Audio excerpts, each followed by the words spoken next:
Kapag ba ang tao ay hindi mapagpasalamat, ibig sabihin ba wala na siyang puso? O may puso siya, pero sadyang hindi lang niya nararamdaman at hindi lang niya nakikita kung ano yung mga bagay na dapat niyang ipagpasalamat. Minamahal kong mga kapatid, ipinapaalala sa atin ngayong linggo yung halaga ng pasasalamat, lalo na sa mga biyayang tinatanggap natin. Dahil ang totoo, ang biyaya ay dumarating, hindi man natin ito hilingin.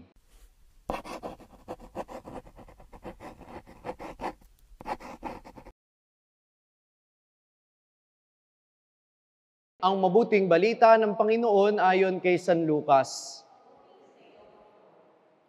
Noong panahong iyon, sa paglalakbay ni Jesus patungong Jerusalem, nagdaan siya sa hangganan ng Samaria at Galilea.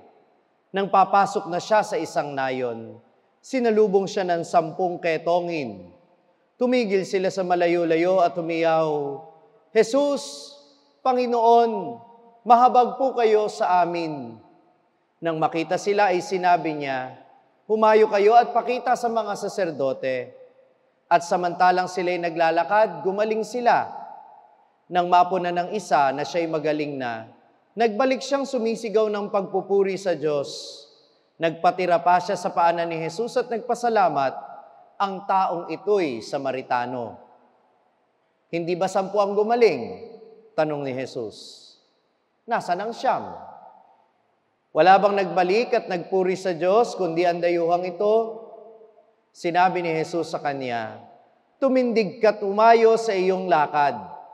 Pinagaling ka dahil sa iyong pananalig." Ang mabuting balita ng Panginoon.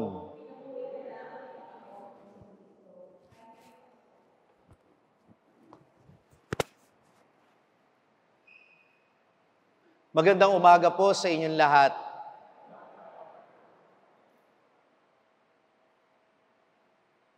May kasabihan sa Ingles, gratitude is the language of the heart. Pakiulit nga po. Kung mangungusap daw ang puso ng tao, ang bibig kasi nito'y pasasalamat. Pero alam naman natin, may mga taong parang hindi marunong magpasalamat. O kaya naman, baka hindi lang nasanay magpasalamat. Kapag ba ang tao ay hindi mapagpasalamat, ibig sabihin ba wala na siyang puso? O may puso siya, pero sadyang hindi lang niya nararamdaman at hindi lang niya nakikita kung ano yung mga bagay na dapat niyang ipagpasalamat.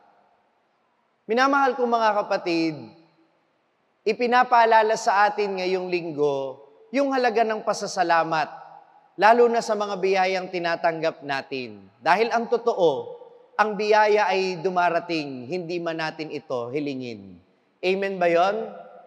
At ito'y dahilan kung bakit hindi tayo at ito ang nagpapakita na hindi tayo mauubusan ng dahilan para magpasalamat sa Diyos. Pero ipinapaalala sa atin yung mga dahilan kung bakit kung minsan ay hindi natin napasasalamatan ng Diyos sa mga biyayang dumarating sa atin. Sa Ebanghelyong narinig natin ngayon, 10 ang ketonging nagmakaawa kay Jesus para sila'y pagalingin. Pinakinggan naman sila ng Panginoon, binigyan ng pansin.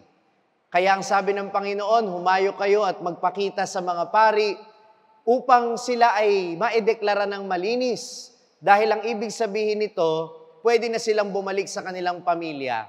Dahil ang mga ketongin po noon, kahit naman po ngayon, nakabukod sila ng community dahil pinaniniwalaang nakahahawa yung kanilang sakit. Kaya po walang lumalapit sa kanila. Kapag sila'y gumaling na at naideklara na ng pari sa templo na sila'y malinis na, pwede na nilang balikan ng kanilang pamilya. May imagine nyo na lang yung sobrang excitement siguro ng 10 ito, na sa sobrang excited nila, yung 9 nakalimot ng bumalik. Pero yung isa, hindi nakalimot. Bumalik siya sa Panginoon at nagpasalamat. Pero maririnig natin sa Ebanghelyo ang dahilan kung bakit isa lang ang nagpasalamat. Sabi sa Ebanghelyo, nang mapansin niya na siya'y magaling na, siya'y bumalik. Ibig sabihin, ang dahilan kung bakit hindi nagpapasalamat ang tao kung minsan, hindi niya napapansin. May biyayang dumarating, pero hindi napapansin. At mamaya sasabihin ko anong dahilan kung bakit hindi natin napapansin. At pangalawa, sabi sa Ebanghelyo, ang taong ito'y Samaritano. Ibig sabihin, hindi kalahi ni Jesus. Ibig sabihin, kasama sa mga outcast o yung mga itinuturing ng mga Hudyo na hindi karapat-dapat. Ito yung dalawang maaaring dahilan kung bakit nagpapasalamat ang taong ito. Number one, siya lang yung nakapansin. Yung iba, hindi nila napansin. Marami sa atin, hindi makapagpasalamat sa Diyos kasi hindi natin napapansin yung mga biyaya. Una, masyadong ordinaryo. Yung pagising sa umaga, nasanay na kasi tayong nagigising sa umaga eh. Yung wala kang sakit ngayon, nakikita mo ba yan bilang biyaya ng Diyos? Pinagpasalamat mo ba? Ano kaya unang ginawa mo kaninang umaga? Baka nauna ka pang nangalap ng chismis sa social media kaysa magpasalamat sa Panginoon. Di ba? Itinuturing nyo bang biyaya ang masarap na ulam? Tunuturing nyo bang biyaya ang sariwang hangin, ang mabuting pamilya at mabuting mga kaibigan? Baka hindi nyo napapansin kasi masyadong na naging pangkaraniwan sa atin. O kaya naman, pangalawa, baka hindi natin napapansin ang biyaya, tanong nyo sa akin, bakit? Kasi hindi yan yung ine-expect nating blessing. Baka may iba tayong hinihiling, hindi yun ang binigay sa atin, kaya feeling natin hindi na biyaya kasi hindi yun yung hinihintay natin.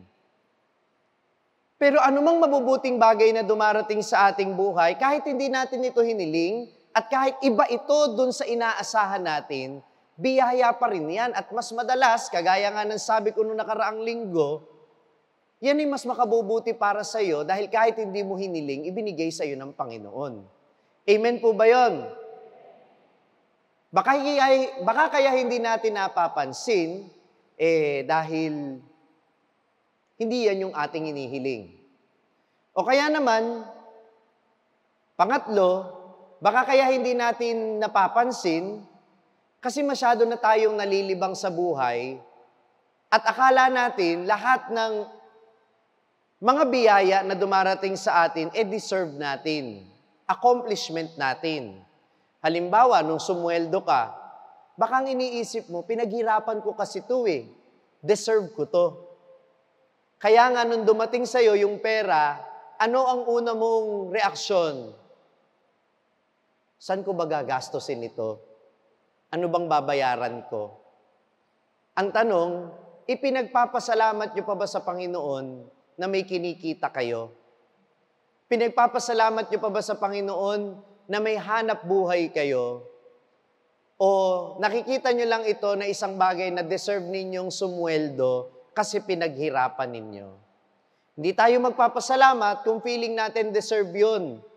Deserve natin yun. O kaya, kagaya nga din ng sabi ko last week, akala natin kapag gumawa tayo ng mabuti, namumuhunan tayo. Kaya kapag tumanggap tayo ng biyaya, ay salamat, pinalitan na ni Lord yung aking kabutihang loob. Mali. Hindi nakadepende sa iyo ang kabutihan ng Diyos. Ang Diyos ay mananatiling mabuti kahit tayo ay pumapalya sa pagiging mabuti. Amen? At yan ang punto ng ating unang pagbasa at ikalawang pagbasa. Hindi ba? Ano ang sabi sa unang pagbasa? Sino ang pinagaling? Katulad ng Samaritano, ang pinagaling ay hindi Hudyo sa unang pagbasa. Siya'y taga-Syria. Kung tutusin, hindi nga nananampalataya sa Diyos ng Israel. Pero, dahil siya'y naniwala na mapagagaling siya, gumaling siya. Yung biyayang yun ay pinagkaloob sa kanya, pero hindi pinagkaloob kahit doon sa mga nananampalataya kay Yahweh. Kaya dito natin makikita, hindi nakadepende sa atin. Hindi natin deserve yung blessing. Binibigay yan ng Diyos sa atin kahit hindi natin deserve. Bakit? Ano ang sabi ni San Pablo sa ikalawang pagbasa? Even if we are unfaithful, God remains to be faithful.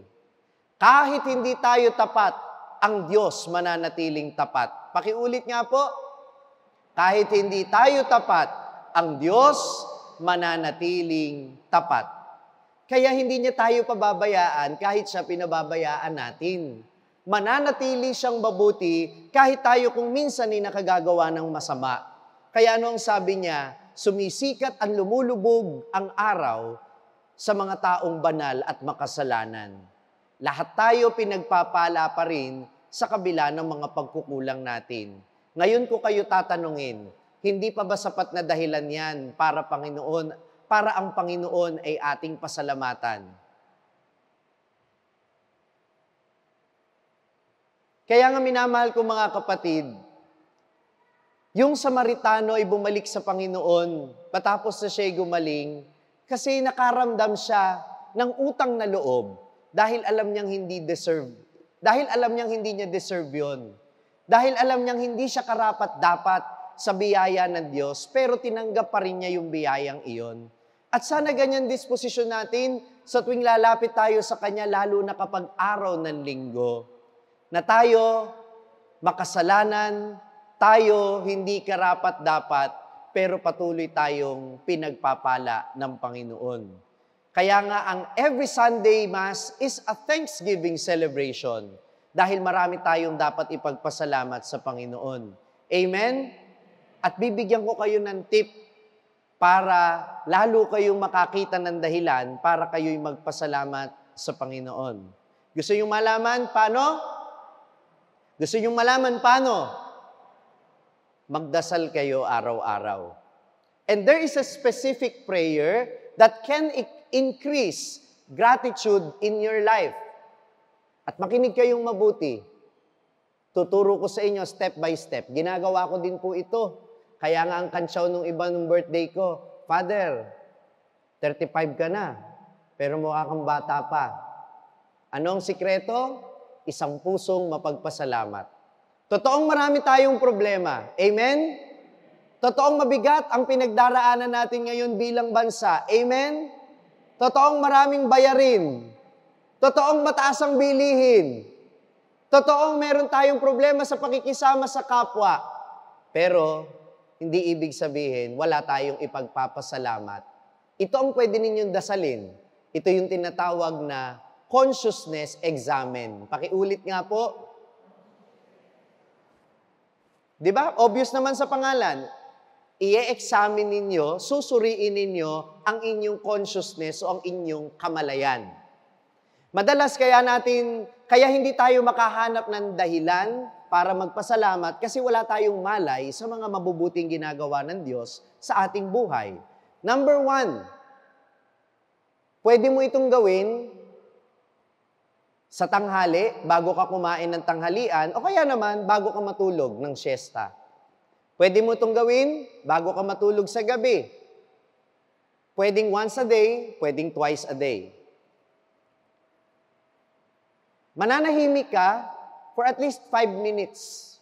Hihingin mo ang tulong ng Espiritu Santo. Sa'yo ng number 2. Hingin mo yung tulong ng Espiritu Santo para gabayan ka sa iyong pananalangin at para ipakita sa iyo ang kamay ng Diyos na kumikilos sa buhay mo sa maghapon. Nakikinig pa kayo?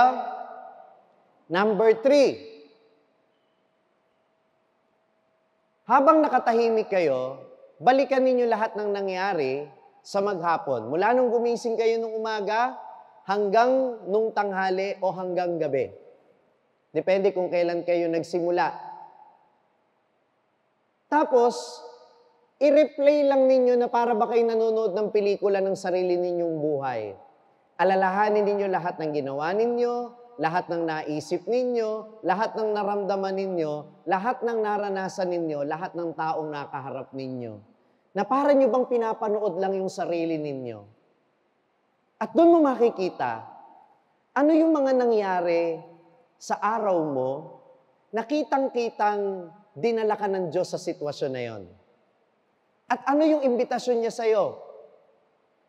Magpatawad ba? Magbigay? Magnilay? Magdasal? Ginawa mo ba? Hindi mo ba ginawa? At doon mo makikita ang dalawang bagay. Una, so ito na yung fourth step. Suriin mo na yung maghapon mo. Pagkatapos mong i-replay, suriin mo. Kailan mo nakita yung kamay ng Diyos sa maghapon mo? Ano yung mga biyaya na ipinagkaloob niya sa iyo? Ano yung mga bagay na, ano yung naging tugon mo sa pagpapala ng Diyos? Nung hiniling niya sa iyo na maging mabuti ka sa isang tao, o nung hiniling niya, naramdaman mo sa sarili mo, naging magagalitin ka, anong sinasabi ng Diyos sa iyo doon? Anong paanyaya sa iyo ng Panginoon? At makikita mo, meron siyang ginagawa sa buhay mo. Mapapansin mo kapag inusisa mong mabuti. At dito mo rin makikita, saan ka nagkulang sa Panginoon? Naging madamot ka ba? Masyado kang naging mainitin ng ulo? Nakapagsalita ka ng hindi maganda? Kaya bukod sa pasasalamat, makakahingi ka agad ng tawad. At ito yung panglima at panghuli. Magdasal ka, na sana kung ano man yung mga naging pagkukulang mo ngayong umaga, maiayos mo mamayang hapon. O kaya naman, kung maghapon yung nireview mo, sana yung mga naging pagkukulang mo ngayon, pagtuunan mo ng pansin kinabukasan, babaguhin mo na yon. Kaya hindi mo kailangan gumawa ng New Year's resolution taon-taon, dahil araw-araw, pag binalikan mo yung maghapon mo, dapat meron kang resolution the next day. So that you will become a better person every day and you will become a grateful person every day. At yan ang sikreto para hindi ka tumanda. Ang makita mo na ang buhay mo ay punong-puno ng pagpapala, hindi lang puro problema, at makita mo na tinutulungan ka ng Diyos na mas maging mabuting tao kung paanong naging mabuti siya sa iyo. Amen po ba yun? Amen po ba yun? Kaya minamahal ko mga kapatid, sana sa susunod na linggo magkita-kita ulit tayo. Dahil sa banal na misa, hindi tayo mauubusan ng dahilan para magpasalamat. Bukod sa mga biyaya na ipinagpapasalamat ninyo na natanggap ninyo sa buong linggo, sa misang ito, tatanggapin natin ang Panginoong Hesukristo. Kaya mamaya, pagkatapos nyo siyang tanggapin, magpasalamat din kayo sa Panginoon. Dahil siya ang pinakadakilang biyaya na tinatanggap natin linggo-linggo, ang biyaya ng banal na Eucharistia. Tayo ay babalik at magpapasalamat sa Kanya, sapagkat kung may dahilan man kung bakit ang buhay natin ay masaya, yun ay dahil nagpapasalamat tayo sa mga biyayang palaging nanggagaling sa Kanya. Amen. Ang narinig niyong pagninilay ay bahagi lamang ng aking Sunday homily na dineliver ko sa St. Martin of Tours Parish dito sa Bukawi, Bulacan. Welcome po kayong lahat dito mga ka-SMS. Pumunta lang kayo dito kapag araw ng linggo at gusto ko ring makasama kayo sa pagdiriwang ng banal na misa. Masusundan ninyo ang pagninilay na ito sa aking YouTube channel, ang Sa Madaling Sabi ni Father Franz Dizon, at maaari nyo ring makita sa iba't ibang mga social media platforms, sa Facebook, sa TikTok, sa Instagram, sa Twitter. Gayon din naman, inaanyayahan ko kayo na i-download ang #1 Catholic meditating app sa buong mundo, ang Hallow app. Ang prayer app na ito ay makakatulong sa inyong pananalangin at dito maririnig din ninyo ang aking mga daily reflections, ang pagninilay ngayon kasama si Father Franz Dizon sa Hallow app. I-download lang po ninyo ang Hallow app, hallow.com/pagninilay. Para makakuha din po kayo ng discount para sa inyong subscription. Mapapakinggan din ninyo ang aking mga pagninilay araw-araw sa Spotify, hatid sa inyo ng Hallow app. Hanapin lang po ninyo ang pagninilay ngayon. Muli, ako po si Father Franz Dizon mula sa Diocese of Malolos. Ngayon, nandito sa Bukawi, Bulacan, St. Martin of Tours Parish. Magkita-kita po tayong muli at hanggang sa susunod na pagninilay.